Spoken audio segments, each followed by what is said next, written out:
Okay, today you're going to be learning about rational numbers. We're going to start by watching a video of a previously recorded session of notes. So you may want to take some notes during this video.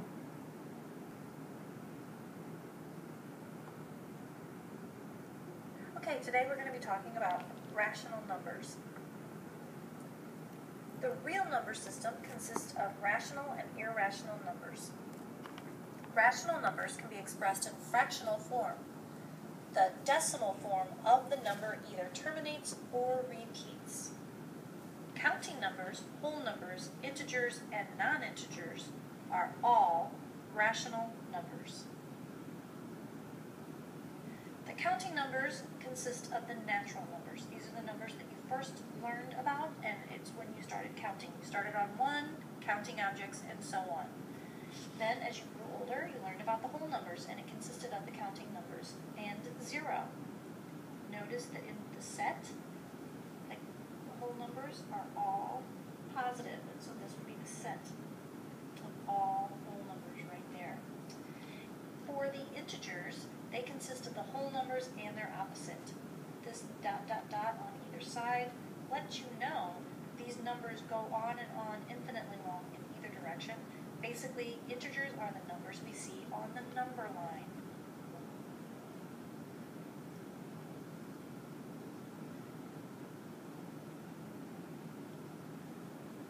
The rational numbers consist of fractions that can be written as terminating or repeating decimals. A terminating decimal comes to a complete stop. It is basically when you're changing a fraction to a decimal and you divide, you would get a remainder of 0. 0.6 or 6/10 is an example of a terminating decimal. It just ends. However, a repeating decimal continues with the same digit or block of digits forever and ever. And if you divided at 5.25 repeating, 5 and 25/100ths repeating, would be more like 5.25252525 and so forth. You'll start to recognize that pattern, and then you can use the Repetent bar to show the repeating digit or set of digits in your notation. So all of these on this slide are examples of rational numbers.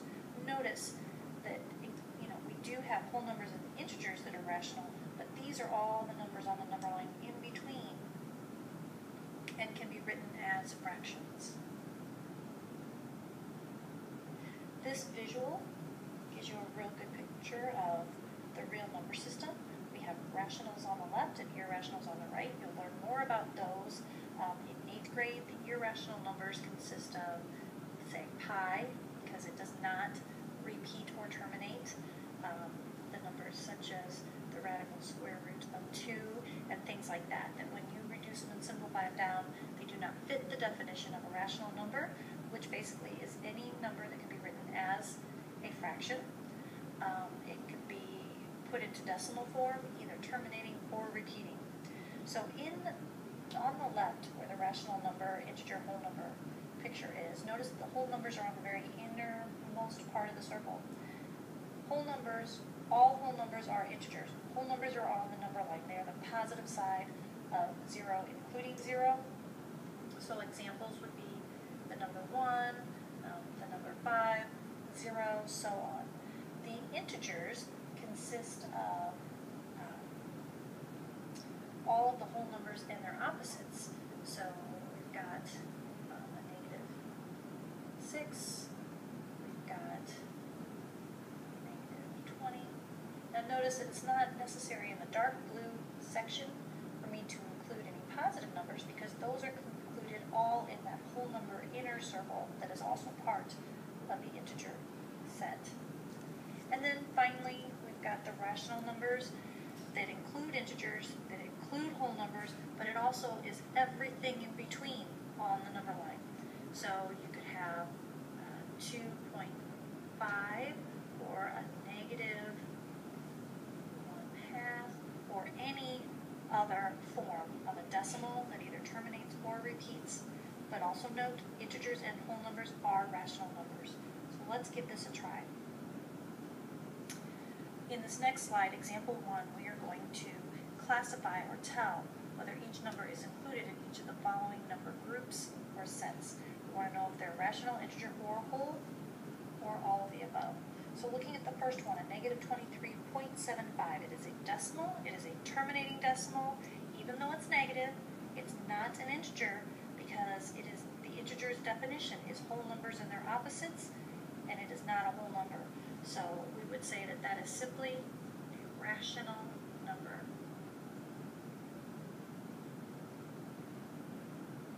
Okay. The number 4 hopefully is recognized as a whole number, and because of that is also an integer, and all whole numbers and integers are rational, so it is a member of all 3 sets of numbers. 5/9 is a fraction. By definition, all rational numbers can be written as a fraction. However, fractions have a decimal form, and since it's not improper or does not divide into a whole number, it is only a rational number. When we divide this out, it will be decimal. It will either terminate or repeat. And negative 15. Negative 15 is not a whole number because it's negative. It is the opposite of a whole number. It's opposite of 15. So it belongs to the integer group, but not to the whole group. And rational.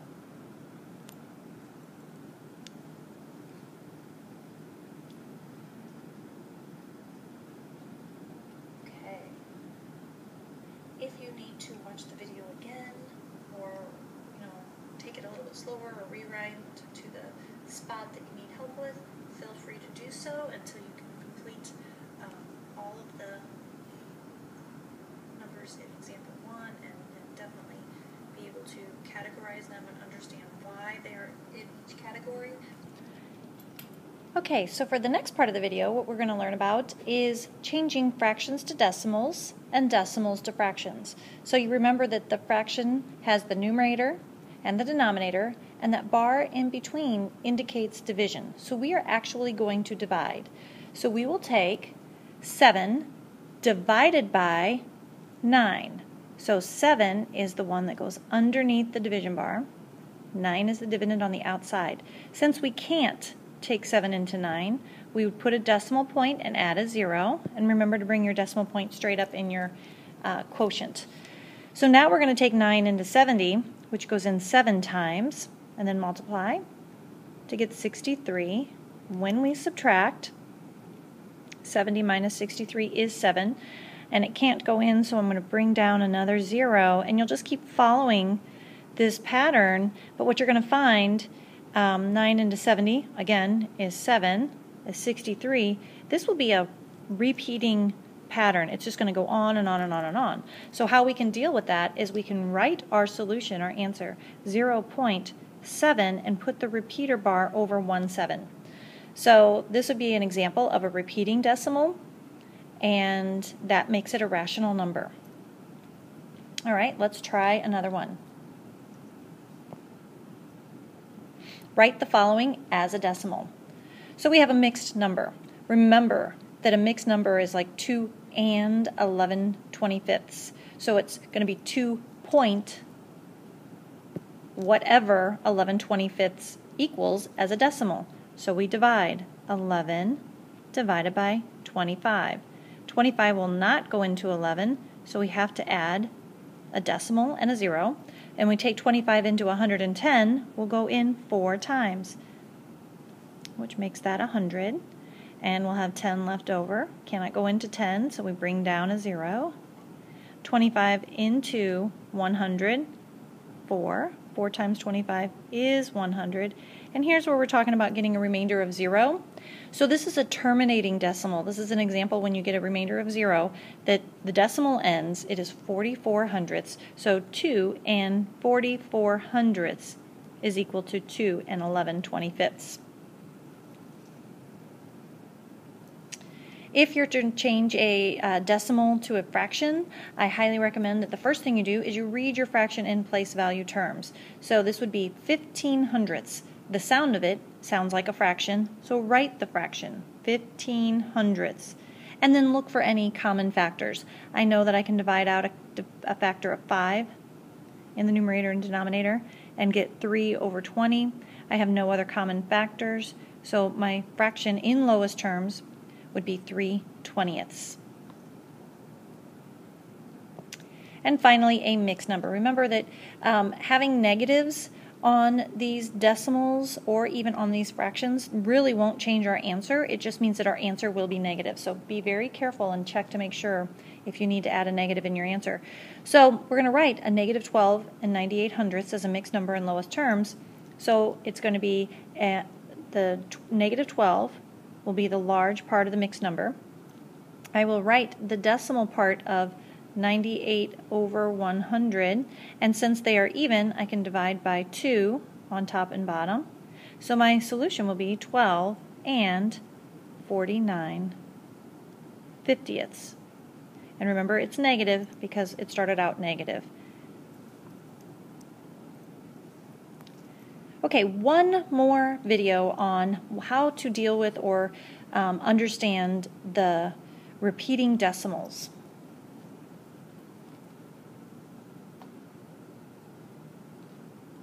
Fellow mathematicians, after today's lesson, you will be able to convert repeating decimals into fractions, thus proving they are rational numbers. You've learned previously that a rational number is any number that can be expressed in the form a over b, where a and b are both integers and b is not zero.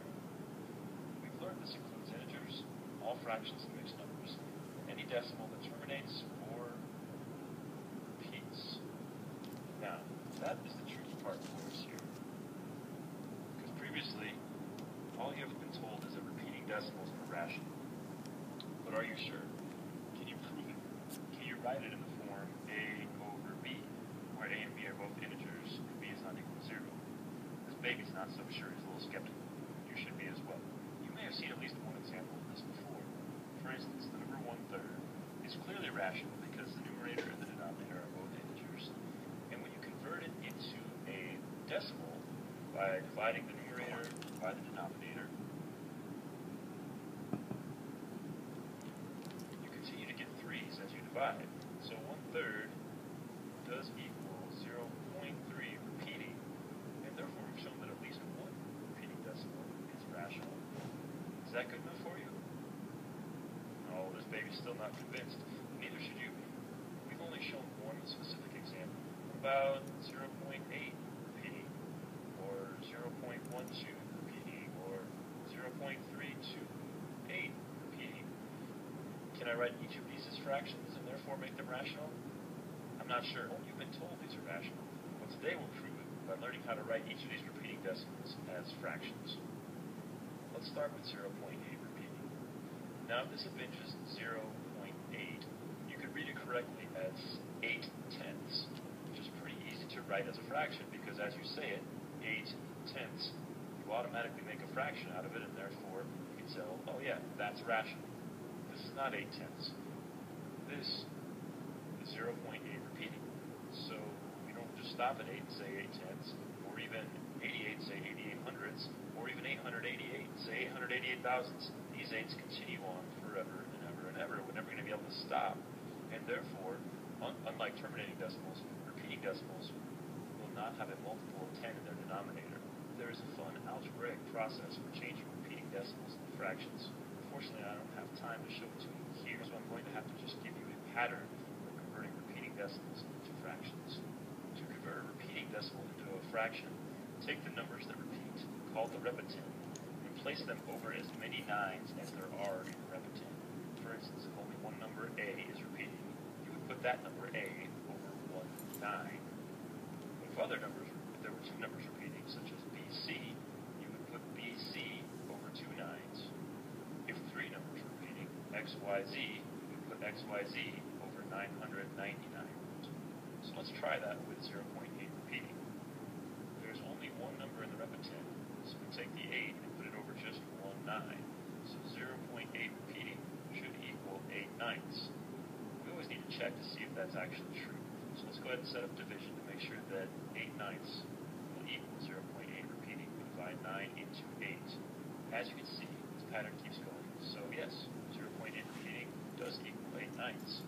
We've now shown that 0.8 repeating is a rational number of 8/9. So let's continue on to 0.12. 2 repeating. According to our definition, this should be rational because it's a repeating decimal. But let's prove it to ourselves by writing it as a fraction. So according to the step I just gave you, we should be able to write this as 1, 2, because there are only 1 and 2 in the rep of 10. And we put it over 2 nines since there were 2 numbers repeating. Now this time the fraction actually reduces. It reduces to 4/33. And it's always good to just prove this to yourself to prove that this actually is an equivalent statement. So I want to make sure that is 4/33 really equal to 0.12 repeating. As you can tell from these first few steps of division, it looks like that pattern is going to keep going over and over again. 1, 2, 1, 2, 1, 2. So again, we've shown that 0.12 repeating is equal to 4/33, and therefore it is rational. One last one here, 0.328 repeating. This time, how many numbers do we have in the rep of 10? We have 1, 2, 3, so 328. And we put 3 nines in the bottom, 999. So 0.328 repeating should equal 328 999ths. Always good to check. This will take a little bit, so I'm just going to go ahead and show you all my steps right here.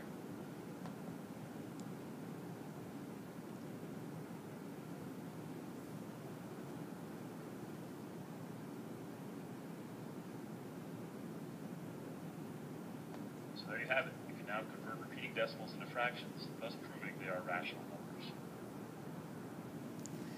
Okay, so that would be the end of the presentation, and you may start working on your homework now. If you didn't take notes on the repeating decimal video, you might want to rewind it and take a couple notes on that, because you will have converting repeating decimals into fractions. So remember what he said, that if you have one number, one digit that is repeating, you would put that over 1 9. If there are 2 digits repeating, put that over 2 nines, and 3 digits repeating, put that over 3 nines. And then of course you have to look to see for divisibility reasons if it can simplify by dividing out any common factors. Good luck!